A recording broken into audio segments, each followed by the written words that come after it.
ensancha tu tienda, poseerás la tierra. Vamos a orar y El Señor. abrir la palabra del Señor. Gracias, Dios, en esta mañana por este tiempo juntos. Gracias por tu palabra que tiene tanto para enseñarnos en tantos detalles y en tantas cosas, Señor. Gracias, oh Dios, por ese amor tan grande que nos tienes. Y gracias, oh Dios, porque tú obras en nuestras vidas conforme a tus planes y tus propósitos y lo haces, Señor, como nadie. Gracias, oh Dios, por ese amor tan grande que tenés con cada uno de nosotros, por tu paciencia, tu bondad, tu misericordia, Dios. Gracias, Señor. Trabaja en nuestras vidas, Señor. Te lo pedimos a ti, en el nombre de Cristo Jesús. Amén. Bueno, en esta mañana vamos a seguir con este tema de los 40 días de la humillación. Y hemos charlado tantas cosas en los días miércoles. Invito el miércoles para que usted venga. Estamos orando, hablando de esto, pero orando también por la misión. El miércoles es nuestro tiempo de orar por la misión, los misioneros, la obra del Señor. Así que usted venga para clamar al Señor. Hemos recibido misioneros también el día miércoles, Y estábamos hablando sobre esto. Entonces, en este diálogo, en esta conversación, decía, bueno, esto es como cuando usted tiene una ropa que está manchada y usted la pone en el lavarropas. Y en el lavarropas empieza a dar vuelta y a veces el lavarropas tiene un ciclo de 1 hora, a veces el lavarropas tienen más, tienen menos. Hay manchas que salen enseguida, manchas que salen más tarde, qué sé yo, ¿no? Pero es un proceso. Bueno, eso es lo que estamos viviendo estos 40 días. No es que estamos en el lavarropa de Dios, pero que Dios está trabajando con nosotros, seguro que está trabajando, Y Él está así, bueno, trabajando en nuestras vidas. ¿Para qué? Para sacar todas esas cosas que no son de Dios en nuestra vida. Por eso son 40 días. Uno dice, ¿por qué no hacemos un solo día y listo? No es suficiente un solo día. Y en algunos casos no va a ser suficiente 40. Por eso, le decía un hermano esta semana también de mi grupo, tenga usted ese material y este va a ser un manual para usted. Por eso este material que nosotros le estamos ofreciendo va a ser un manual para usted. El manual es el lugar el libro donde usted va a ir para recoger información, para recoger datos, para informarse, para aprender lo que usted necesita. Muy probablemente el mes que viene o dentro de 2 meses o 3 meses, usted dice, ¿cómo es esto que no funciona en mi vida? Me acuerdo que aquel día o en aquel momento, aquella semana de los 40 días vimos esto. Entonces usted toma su libro y allí va y la palabra de Dios le va a traer convicción y le va a traer cambio en su vida. ¿Me entiende? Así que tenga ese libro, guárdelo con mucho cariño y apréndalo lo más que puede y recuérdelo para que en el futuro le pueda servir. Dios sigue trabajando con nosotros constantemente. Durante toda la vida Él sigue trabajando. El tema de hoy usted lo tiene ahí en la pantalla, ¿no? La importancia de la humillación espiritual en la comunión con Dios. En esta semana vamos a tener, como todas las semanas, tenemos un texto bíblico que es nuestro eje, ¿no? Y para recordarlo y para memorizarlo también, ¿no? En esta semana el texto bíblico está allí en Proverbios 28:13. El que encubre sus pecados no prosperará, mas el que los confiesa y se aparta alcanzará misericordia. En esta semana el énfasis va a ser la comunión con Dios, entre otros temas que usted va a ver también allí, que no los vamos a tocar esta mañana, pero usted va a ver otros temas también. La comunión con Dios es el resultado justamente de una actitud humilde, de acercarse humildemente a Dios. Muchas personas hablan de creer en Dios. Hay personas que dicen yo creo en Dios y otros dicen yo no creo en Dios. Entonces, cuando una persona me dice yo creo en Dios y me pongo a pensar en qué creerá de Dios, ¿no? Es buena pregunta, porque uno dice sí, yo creo en Dios. Pero hay algo que solamente los hijos de Dios dicen yo tengo comunión con Dios. Y es algo diferente, porque es una relación con Dios que va mucho más allá de creer. De paso, la Biblia dice que el diablo también cree. Entonces, si usted cree en Dios, el diablo también cree. Entonces, usted está al mismo nivel de creencia que el diablo. Y yo digo, que el diablo, yo no tengo nada que ver con el diablo. Obviamente no tenemos nada que ver, pero la Biblia dice que él cree. Y aún más, hace cosas que la Biblia dice que la gente no hace. Dice, el diablo cree y tiembla. ¡Wow! Cuando usted escucha que la gente cree, tiembla delante de Dios, hay gente que cree pero no tiembla para nada. Ni un pelo se le mueve. ¿Vio? Creer. Pero comunión es algo mucho más personal, mucho más íntimo. Llega mucho más profundo. Es un acercamiento más personal hacia Dios. Entonces, la comunión con Dios, no el creer solamente, obviamente creer es el primer paso, después es tener comunión con Dios. La comunión con Dios va a determinar la manera de vivir. La creencia no, pero la comunión con Dios sí. Porque hay gente que cree, pero no pasa nada en su vida. Pero cuando hay comunión, eso determina la forma de vivir, nuestra forma de vivir. Cómo nosotros vivimos como cristianos, nuestras expectativas, nuestro presente, nuestro futuro, nuestras expectativas, nuestra esperanza, va a ser determinada por nuestra comunión íntima con Dios. Nuestra comunión íntima con Dios va a enriquecer nuestro corazón. Jesús dijo que el hombre bueno del buen tesoro del corazón saca las buenas cosas, pero el hombre malo del mal tesoro. Ahora, ¿cómo hago yo para tener un buen tesoro? ¿Cómo hago yo para enriquecer el corazón? Justamente por tener una comunión adecuada e íntima y personal con el Señor. Y eso es trabajo, y eso es dedicación, y eso es oración, y eso es intimidad con Dios. Y eso es el resultado de la humillación. ¿Se da cuenta por qué necesitamos 40 días? Y capaz que mucho más tiempo vamos a necesitar para profundizar nuestra relación íntima con Dios. Tener comunión con Dios es estar alineado con Dios. Tener comunión con Dios es tener en orden el mundo interior.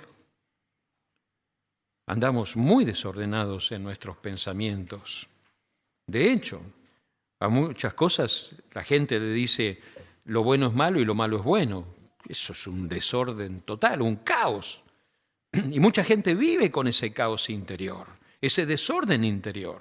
No tiene un punto de referencia fijo en su vida y lo que tiene por delante son expectativas, son sueños, son ilusiones que no llevan a nada, no cautivan y no llenan la vida.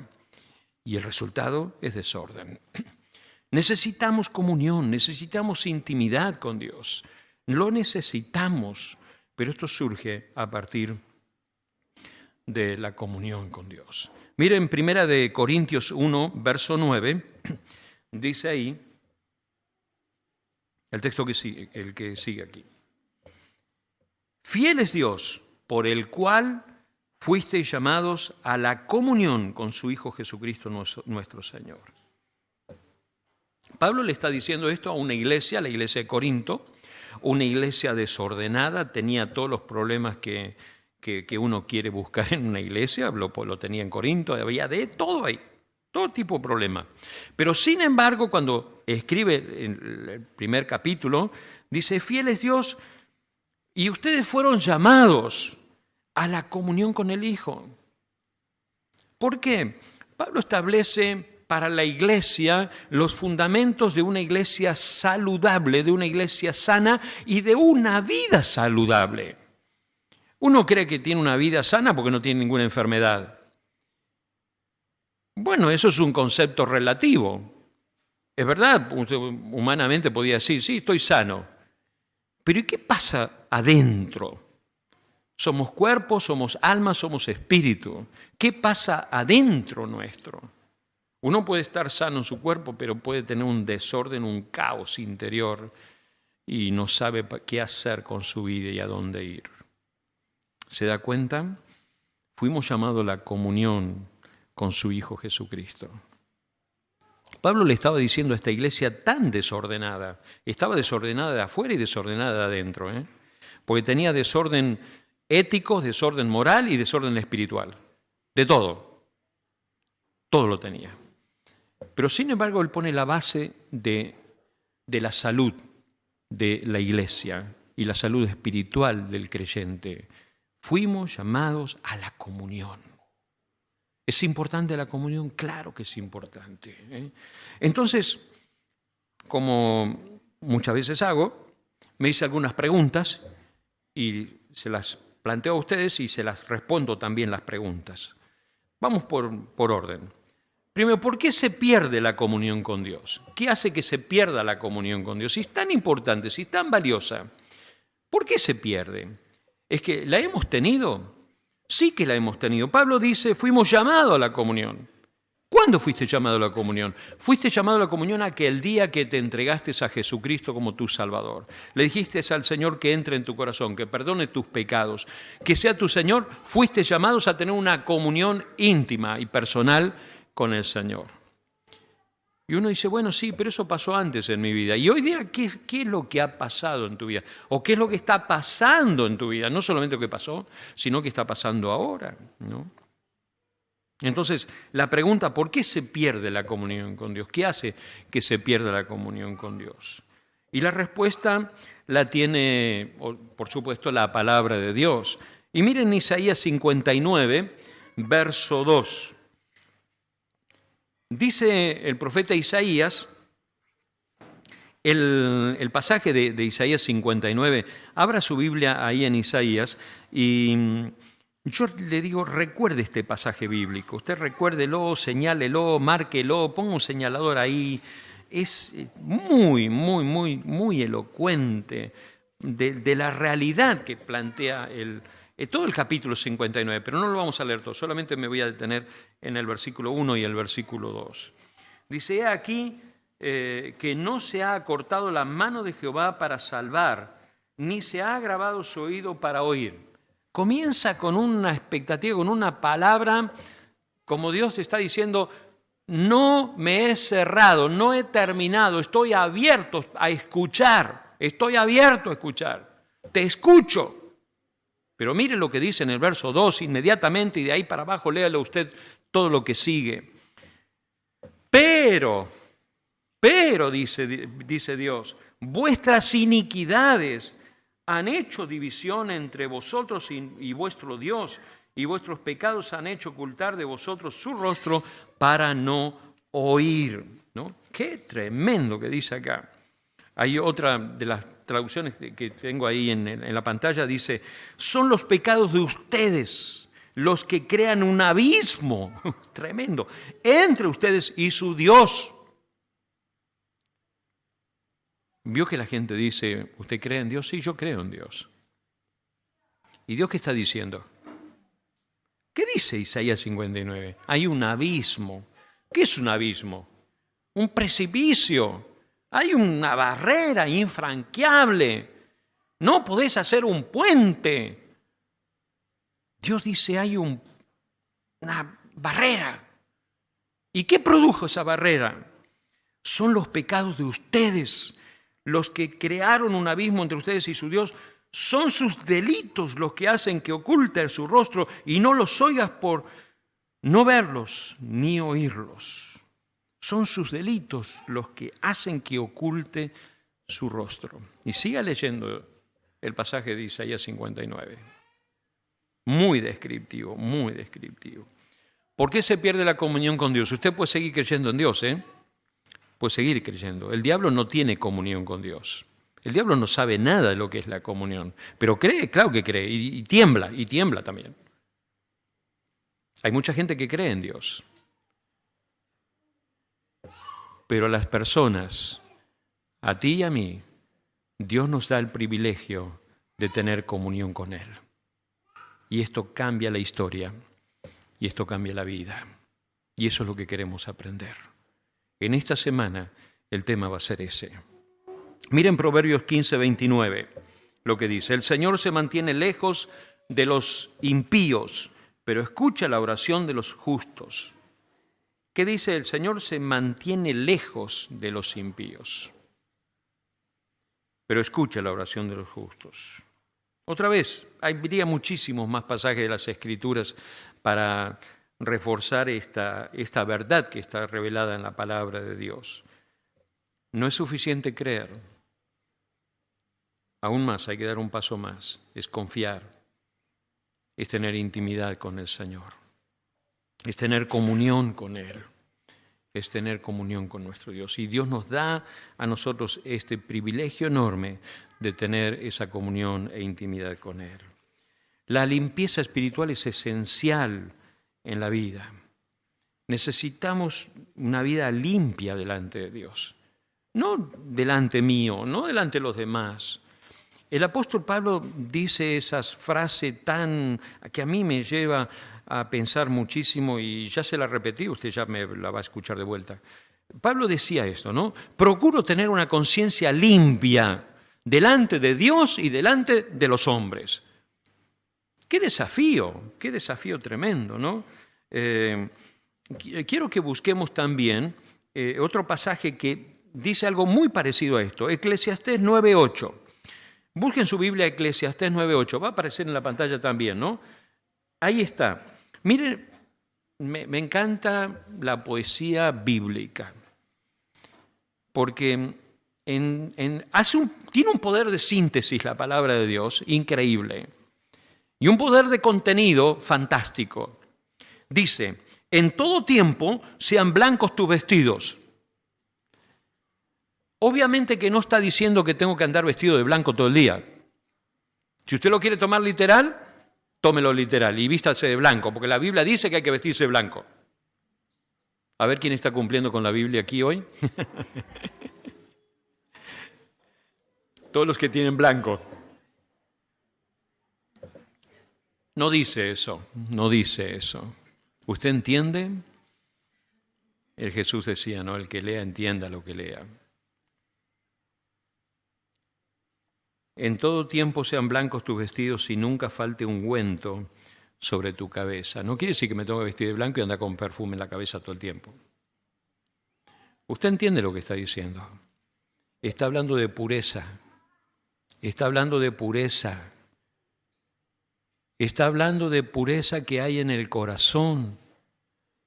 Pero también está hablando de algo que irradia, algo que influye, algo que sale. ¿Y qué es eso? Es pureza del corazón. ¿Se da cuenta? Es lo que Dios está demandando de nosotros. Él está demandando limpieza espiritual del corazón.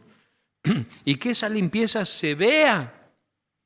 Que los demás se den cuenta que hay algo diferente.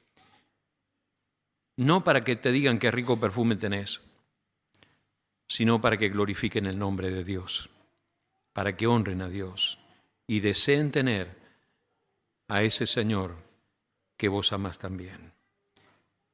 Necesitamos limpieza espiritual en todas las áreas de nuestra vida. ¿Verdad? En todas las áreas de nuestra vida.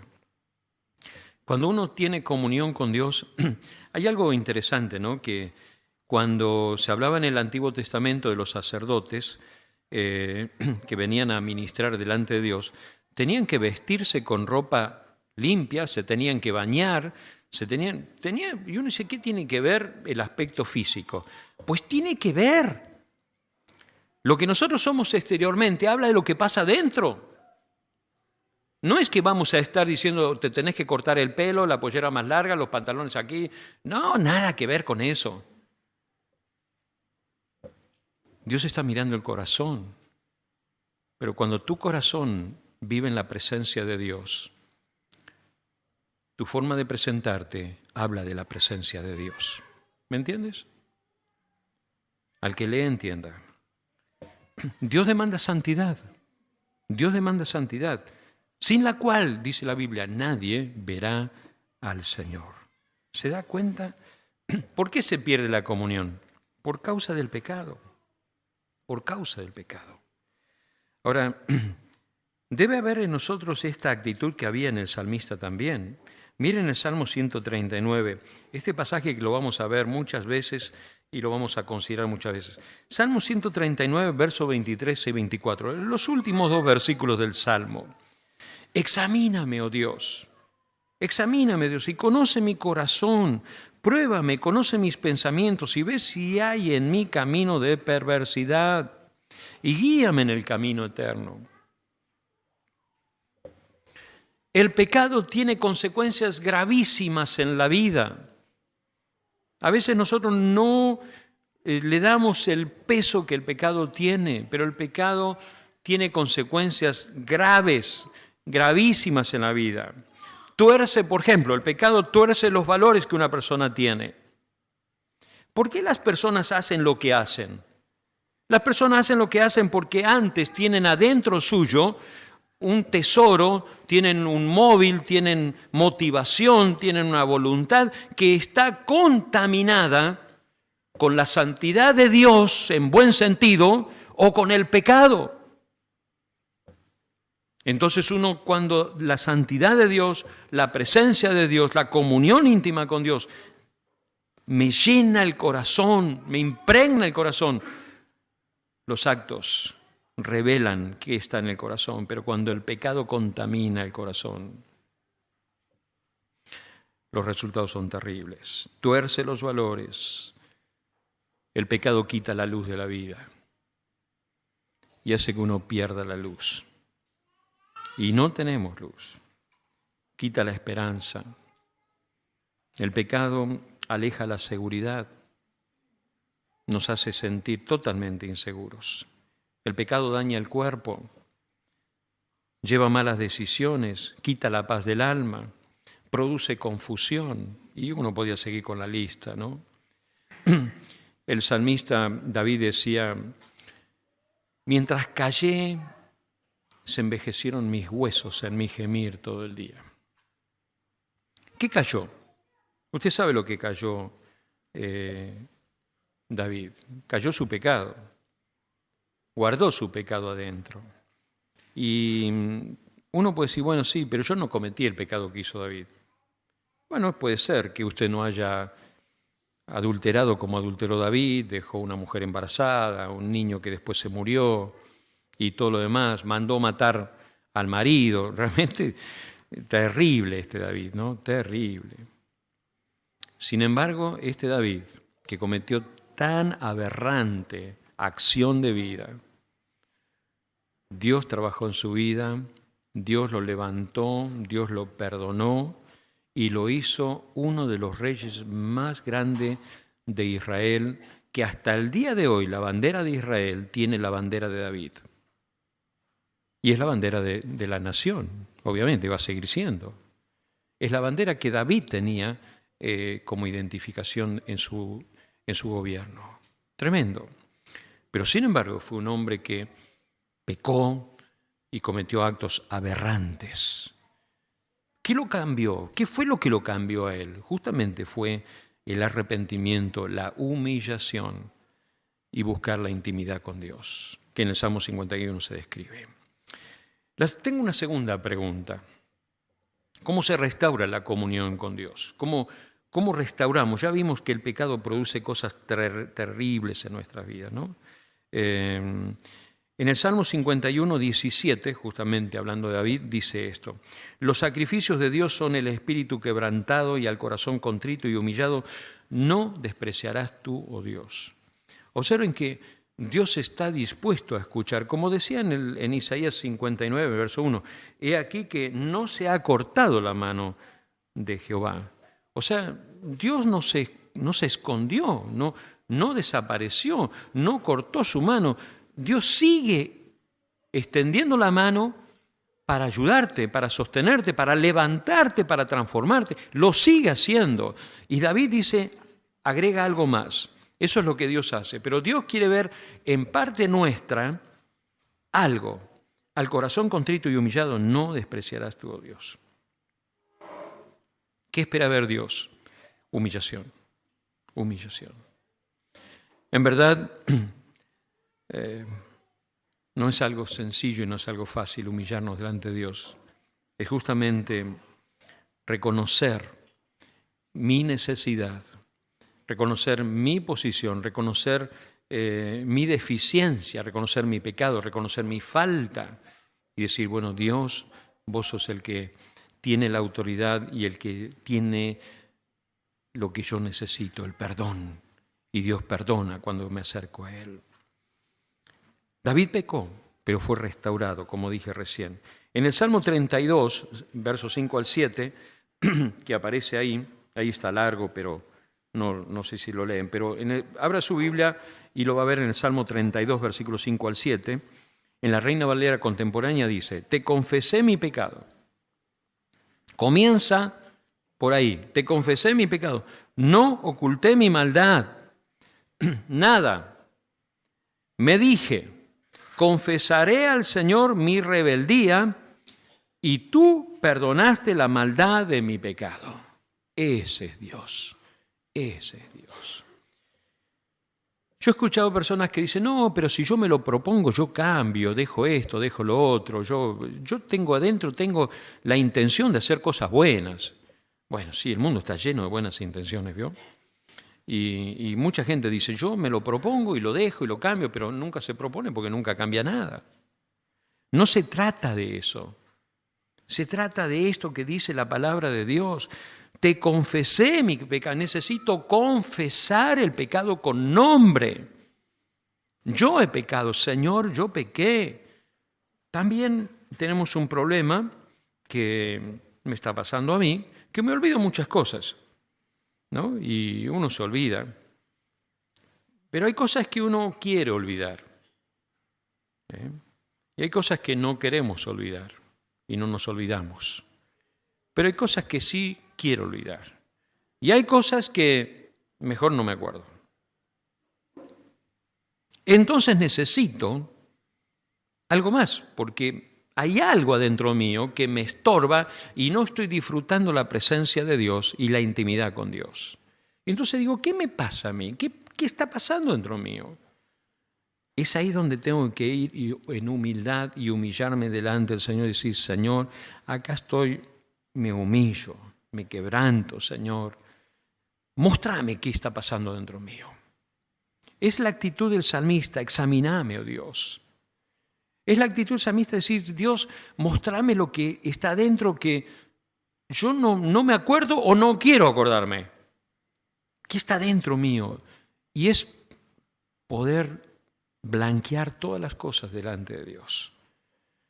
Eso es humillarse profundamente, sinceramente delante de Dios. Y el salmista hizo eso. Y dice después, confesaré al Señor mi rebeldía y tú perdonaste la maldad de mi pecado. Por eso todos tus fieles orarán a ti mientras pueda ser hallado. Aunque sufran una gran inundación, las aguas no los alcanzarán. Tú eres mi refugio, Dios. Tú me libras de la angustia, tú me rodeas con cánticos de libertad. Ese es Dios. Pero ¿cuándo lo hace? Cuando me humillo, cuando me quebranto, cuando le digo, Dios, no quiero guardar nada. Y soy honesto delante de Dios. ¿Qué hay de los pecados ocultos? ¿Hay pecados ocultos? ¿Hay pecados visibles? Claro que sí.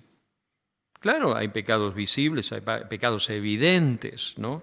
Y cometemos pecados evidentes cuando uno miente, cuando engaña, cuando, hace cosas que cualquiera se da cuenta y hasta usted se da cuenta también. Pero hay pecados ocultos que nadie los conoce. Pero hay alguien que sí lo conoce. Es Dios. Y usted. Y usted sabe ese pecado que está ahí adentro. Que usted lo mantiene, lo tiene bien en un cofre, guardado allá abajo, oculto. Y ese pecado que usted tiene oculto ahí, le inhibe y le impide vivir una vida en plenitud delante de Dios. Y si usted no lo reconoce y no le pone nombre a ese pecado y le dice, Dios, acá está. Puede haber otras cosas que, como dije antes, me olvidé, se me fueron. Pídale a Dios que a través del Espíritu Santo de Dios de la palabra de Dios, venga a su corazón esa convicción y salga eso de adentro de su corazón. Cuando nos humillamos suceden algunas cosas. Quiero mencionar 3 por lo menos. Cuando nos humillamos delante de Dios le damos lugar a que Dios pueda trabajar. Si yo no me humillo, Dios no va a poder trabajar. Hay un pasaje en las Escrituras y de un rey, en 2 Crónicas 12:2, usted tiene allí la historia, el rey Roboam. El rey Roboam fue un rey malo, hizo cosas muy malas. Este se estuvo peleando con el rey del norte toda la vida. Se murieron y pensaron que los reinos del norte y del sur habrán terminado en guerras. De hecho, que no terminaron en guerra, sino que Dios tenía otro plan para ellos. El reino del norte desapareció y el reino del sur quedó firme, que es el pueblo que es hoy día el pueblo de Israel, el pueblo de Dios. Y dice en 2 Crónicas 12:12, justamente el rey del sur, dice, y cuando él se humilló, la ira de Jehová se apartó de él, para no destruirlo del todo, y también en Judá las cosas fueron bien. Este rey, aunque, como dije, no era bueno, lea la historia, y en Crónicas 12, capítulo 12, el verso 6 dice que se humilló el rey junto con sus príncipes, pero un poco más abajo dice que el rey hizo lo malo. Se olvidó de que Dios le había ayudado y que Dios había trabajado. Pero cuando el rey se humilló, le permitió a Dios obrar y Dios actuó y Dios trabajó y estuvo a favor de su pueblo. Porque él se humilló y buscó la presencia de Dios y buscó el rostro de Dios. Y reconoció que habían pecado, que se habían equivocado, que habían hecho lo malo. Está ahí en la historia. Lo reconoció. Después el corazón del hombre otra vez se desvió. En segundo lugar, cuando nos humillamos delante de Dios, recibimos el favor de Dios. Cuando uno se humilla y busca a Dios, y se humilla y pide perdón, el favor de Dios está del lado suyo. En 2 Crónicas 20, 2-4, aquí tenemos un rey bueno, Josafat. Un rey que empezó bien y después tuvo un tiempo de no muy bien. Pero en términos generales, Josafat fue un buen rey en Israel, aunque perdió la cabeza en algún momento.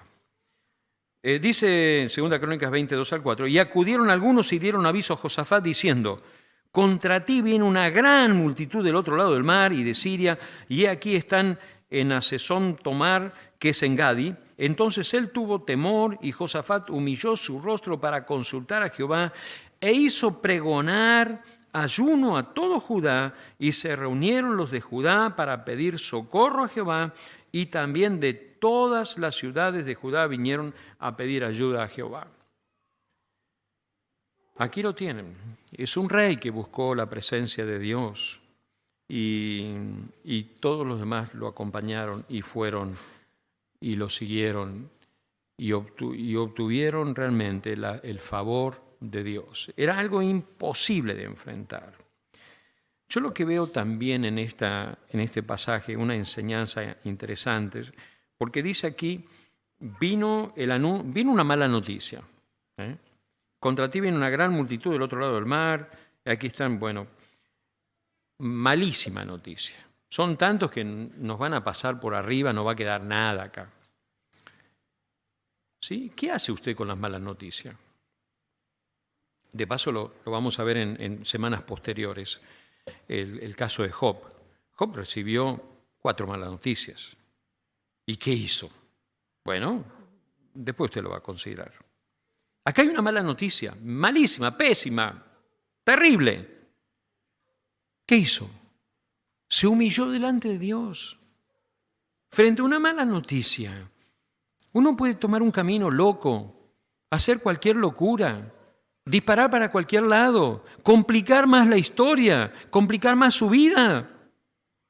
O humillarse delante de Dios y decir, Señor, acá está el problema. Acá está el problema. Y no solamente eso, sino que él se humilló y la gente que estaba con él también, y el pueblo también, Esto me habla de influencia, ¿no? Un rey es un líder y un sinónimo de liderazgo es influencia. Y Dios ha puesto en los hogares a los hombres, y no estoy haciendo una apología de ninguna forma del machismo, sino que Dios ha puesto al hombre en el hogar para que sea un líder de influencia y pueda influir la palabra de Dios y en sus hijos, en su esposa, en su entorno, para que en su hogar sea palpable la presencia de Dios. Eso es influencia. ¿Estás en tu lugar, hombre? ¿Cómo se restaura la comunión con Dios? Bueno, buscando la presencia de Dios, pero influyendo también para que otros la busquen. En tercer lugar, cuando nos humillamos delante de Dios, Él nos atiende y actúa. En el Salmo 34, 18 dice: cercano está Jehová a los quebrantados de corazón y salva a los contritos de espíritu. Cercano está Jehová a los quebrantados de corazón. Cercano está. Ahora tengo otra pregunta para ir cerrando en unos minutos nada más. ¿Qué sucede si no me humillo? Buena pregunta, ¿no? Me gustaría saber, ¿qué pasa si nosotros no nos humillamos? No, esto no es para mí, no, yo mañana, después, y después me olvido, después pasa el tiempo. Bueno, en verdad nadie está obligado a hacerlo. Nadie está obligado a humillarse delante de Dios. Nadie. Voy a referirme a algunos pasajes de las Escrituras. Proverbios 28, 13 y 14 dice: el que encubre sus pecados no prosperará, mas el que los confiese y se aparta alcanzará misericordia. Bienaventurado el hombre que siempre teme a Dios, mas el que endurece su corazón caerá en el mal. Este es el pasaje que vamos a estudiar esta semana. Pero miren lo que dice la segunda parte. Bienaventurado el hombre que siempre teme a Dios, mas el que endurece su corazón caerá en el mal. ¿Le suena la pregunta? ¿Qué sucede si no me humillo? Bueno, no se lo quiero decir yo. Yo dejo que Dios se lo diga a través de la palabra. ¿Me entienden? Yo solamente soy un lector en este momento. Bienaventurado el hombre que siempre teme a Dios, mas el que endurece su corazón caerá en el mal. ¿Lo entendió? Vamos a ver otro pasaje de la Biblia. Salmo 32, verso 3 al 4. Mientras callé, se envejecieron mis huesos, en mi gemir todo el día, porque de día y de noche se agravó sobre mí tu mano, se volvió mi verdor en sequedades de verano. ¿Entiende? Mientras callé, se envejecieron mis huesos. Bueno, sí, yo sé que mis huesos hoy están más viejos que ayer. No está diciendo eso. Está diciendo otra cosa. Está diciendo acá que su maldad, su corrupción, su pecado le estaba afectando físicamente a su vida. Y cuando habla de huesos, habla de toda la estructura, porque los huesos son los que sostienen el cuerpo. ¿Qué te sostiene a ti en la vida? ¿El pecado afecta lo que te sostiene en la vida? ¿Ve? Y usted sigue callando. Entonces, ¿qué sucede si no me humillo? Bueno, yo todavía no le voy a dar una respuesta. Por si usted no lo entiende, aquí tiene la respuesta de Dios. Se envejecieron mis huesos en mi gemir todo el día, porque de día y noche se agravó sobre mí tu mano. Se agravó la mano de Dios. Hay otros pasajes de la Biblia, hay varios pasajes de la Biblia. Yo le dejo a usted la inquietud para que usted vea y busque algunos pasajes de la Biblia que hablen sobre la mano de Dios. Y va a ver, hay varios pasajes. Y la mano de Dios estaba con ellos. Cuando la mano de Dios está con ellos, usted ve que hay como que sopla el viento y todo va funcionando y camina. Pero cuando la mano de Dios está en contra de ellos, yo no quiero estar ahí. Yo no quiero estar ahí. Yo llegué a esta conclusión, después de leer estos pasajes y otros más. No humillarse ante Dios es un mal negocio para la vida. No humillarse delante de Dios es un mal negocio para la vida. ¿Cómo fundamento esta declaración que hago? Por los versículos que dije antes, mencioné antes, y por uno que tengo aquí también, que aparece ahí. Por favor, ponelo, Amós 4:12. Amós 4:12, ahí está. Por lo tanto, ya traeré sobre ustedes los desastres que he anunciado, pueblo de Israel. Y escuche esto, prepárate para encontrarte con tu Dios en el juicio. Bueno, ¿más clarito? Échele agua. Prepárate para encontrarte con tu Dios en el juicio. Está establecido que los hombres mueran una sola vez y luego el juicio, dice la palabra de Dios. Dios está diciendo eso. Entonces, uno no quiere humillarse. Dice, no, esto no es para mí, esto lo dejo la semana que viene, el mes que viene, después otro día. Para. Bueno, prepárate para encontrarte con tu Dios. Es un mal negocio no humillarse y no tomar en cuenta la palabra de Dios. Es un mal negocio, pero es un mal negocio para la vida, no para la vida de los demás, para mi propia vida. Dios me está desafiando a que me humille delante de Él. Por eso, cuando consideré este tema el año pasado, allá por el mes de octubre o antes, yo dije, esto es lo que yo necesito. Y esto es lo que necesita la iglesia.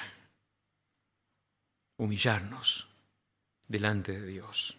Entender el propósito de Dios, entender el camino de Dios, entender lo que es la intimidad con Dios. Anoté algunas cosas. ¿Qué sucede si no me humillo? Por lo menos tengo 7. Habría muchas más. Primero, seguirás solo en la vida, sin Dios y sin esperanza, si no te humillas. En segundo lugar, no accede al perdón y a la gracia de Dios. Dios será resistente a usted toda la vida, hasta que se humille, como lo hizo con David. Fue resistente hasta que David se humilló y Dios le dijo, y por fin te diste cuenta que te estaba hablando. Y Dios le estaba dando vuelta a la morsa, vio una vueltita de tuerca y no entendía, porque, Señor, ¿qué me pasa? Me estás apretando. Y bueno, humillate, otra vueltita más, Señor, ¿qué pasa? Y otra vueltita más, y otra vueltita más, hasta que al final, eso es lo que tenías que hacer.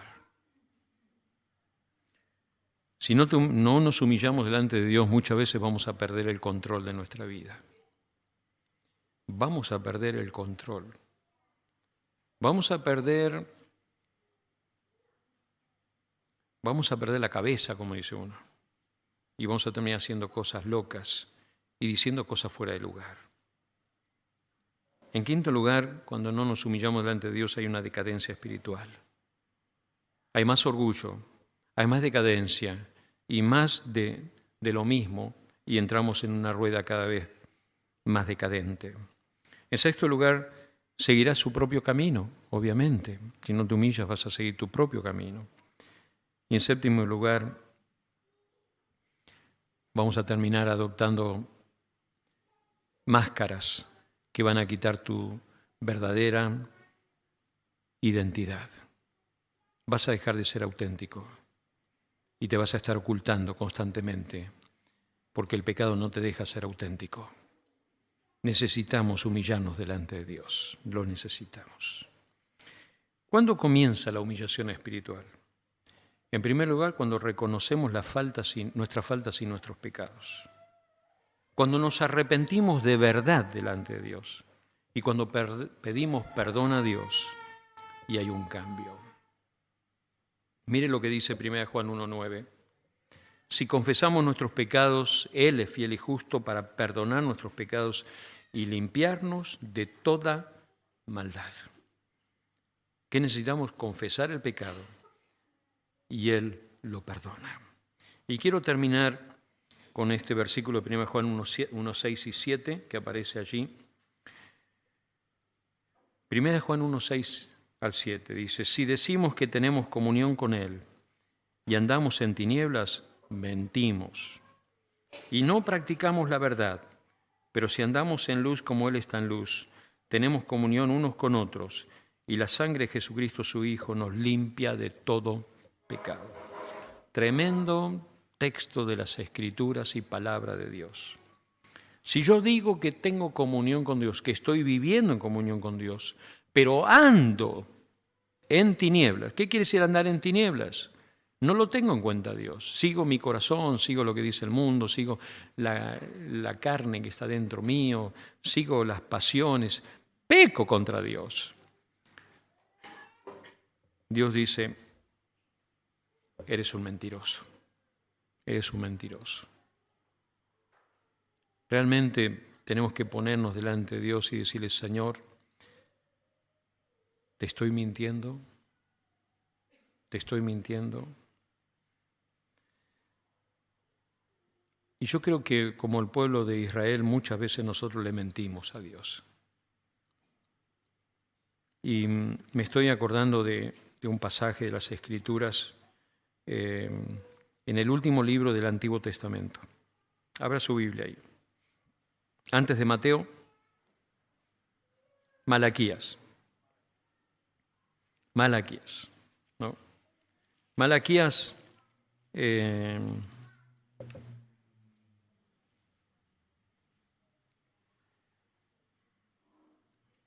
Malaquías es el libro, un libro donde el profeta hace pensar y tiene preguntas para hacer pensar.